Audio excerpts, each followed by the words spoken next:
So the task you've been set is to look at the depiction of men in Christina Rossetti's poems. The first poem you've given me to study is Cousin Kate.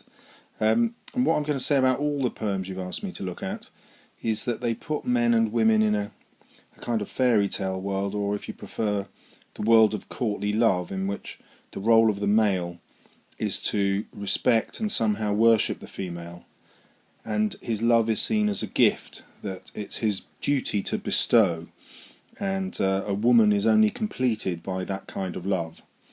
And the woman's role is slightly more complex.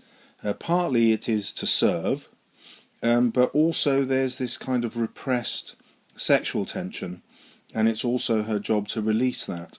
So I'll try and talk you through Cousin Kate to show you what I mean.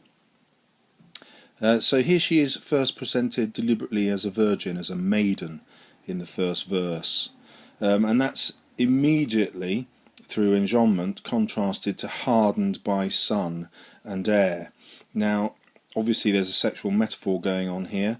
Sun we might interpret as deliberately male, and when we get to the end of this poem you'll see why that's important. And air, there's another pun here, of course. The son who takes over from the father is an heir.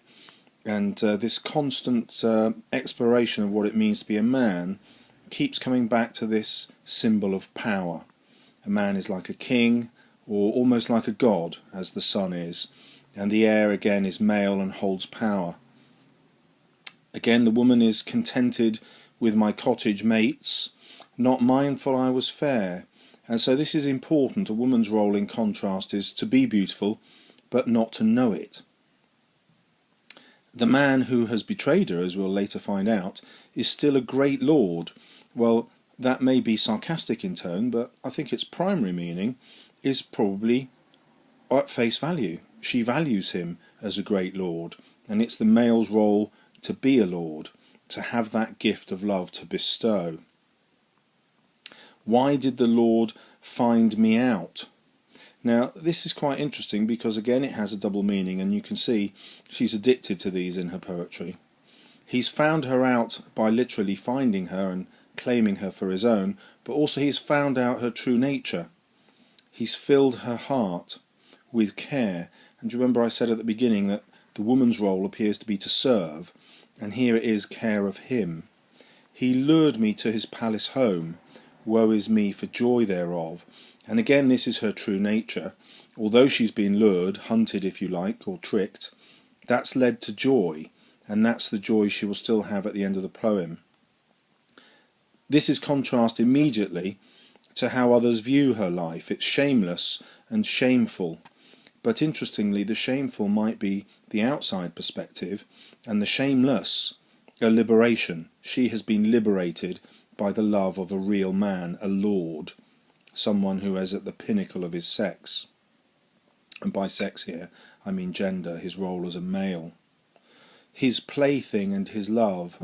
And again, the idea of plaything we might think as a criticism. He's just toyed with her. But on the other hand, it also brings us back to this idea of joy, losing yourself in the moment. And that is coupled immediately with love. So it's love that has released her.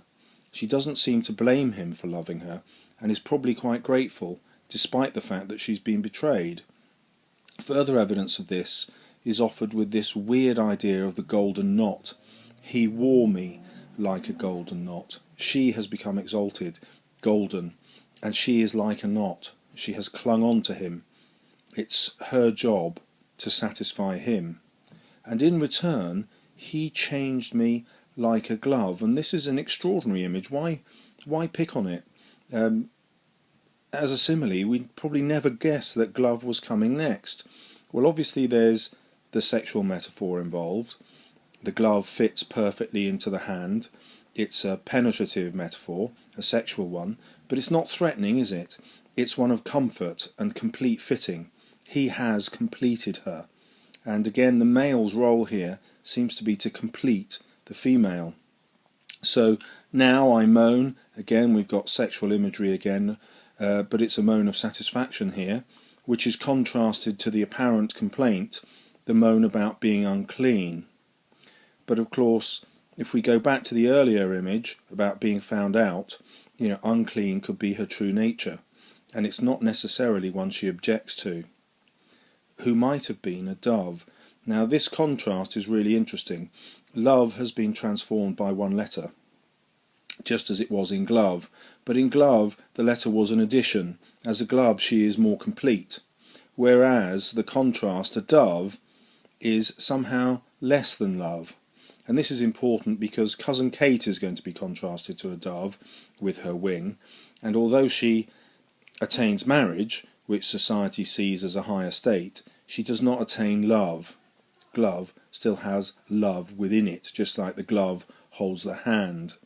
And so there's a real subtlety going on here, and I think Christina Rossetti is trying to say that love is far more important than marriage, the outward symbols of love. It's love itself that is to be prized, and that is what a man can offer a woman to transform her. And now Kate is filled with images of properness. She is a lady, she is more fair, but actually she's not necessarily any better. He has lifted her from mean estate, he's bestowed on her money, but he has not bestowed on her love, and crucially it doesn't seem that she's bestowed love on him. So her relationship, though financially superior, is not a better one in Christina Rossetti's eyes. And let's see what he valued in her. Well, it was her goodness and her purity, the very thing that actually he didn't value in the speaker, and perhaps the very thing that Christina Rossetti doesn't value in herself. And look at this idea of marriage. He bound you with his ring, the complete opposite of freedom. She's been trapped by the male ability to be the head of the household, or ability is probably the wrong word. It's an imperative, isn't it? The male has complete control in this society, the Victorian society she's writing about, but also this fictional version that she transposes her characters into, this society of courtly love. The neighbours call you good and pure, call me an outcast thing. And again, this emphasis on call suggests that these aren't their true natures necessarily, and certainly not those of the speaker. Even so, I sit and howl in dust, and it appears that this is going to lead to despair, doesn't it? And that comparison continues with, you sit in gold and sing. But then there's the payoff, the contrast, the rhetorical question. Now, which of us has tenderer heart? And again, it seems that the female's role in life is to forgive, to be tender, to be always nurturing. And this is strange because it allows the man in a way to do what he wants, and he'll always be forgiven. She doesn't have high standards for a man. Again, you had the stronger wing brings us back to that idea of the dove that could have had flight, could have had freedom, but you remember was bound. Oh, cousin Kate, my love was true, and this is contrasted against pure. It's not so much that it was pure, but that it was lasting. It's that sense of true, whereas cousin Kate's love was merely written in sand and could disappear with the tide. And now, in the rest of this verse, she criticises Kate for accepting what her lover has done to the speaker. Interestingly, it's not the lover who is criticised. As I said before, the woman's duty is to forgive, but to forgive a man. She doesn't forgive cousin Kate. I would have spit into his face. The very language, the violence of the verb spit, and the percussive sound of it reminds us of just how angry she feels. Now, we might argue that this is anger that should be directed at the male, and that she's sublimated it or just transferred it onto her cousin. But another way of looking at it is this isn't an unconscious thing, it's quite deliberate. Kate has betrayed her gender. Her gender's duty is to care, and she hasn't shown any care for her own cousin, and this is why she is condemned. The man's duty is not to care, it's to provide, and the thing it is to provide is love, not necessarily loyalty. It's a strange way of looking at the role of men. Yet, I've a gift you have not got, and here the gift of love from her lover becomes a son. For all your clothes and wedding ring, I've little doubt you fret, because Kate, it seems, cannot have a son. My fair-haired son, my shame, my pride. And here again we have that juxtaposition. She has great pride in having not just a child, but a son. Remember, that's how we began, with the heir, and that pun on the spelling of heir.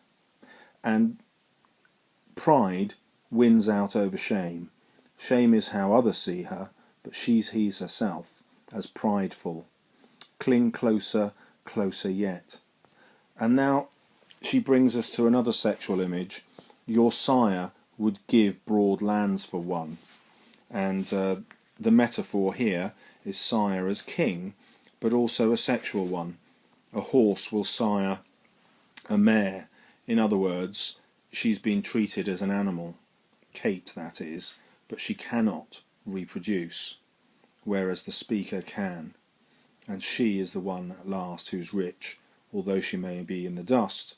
She has another man in the form of her son.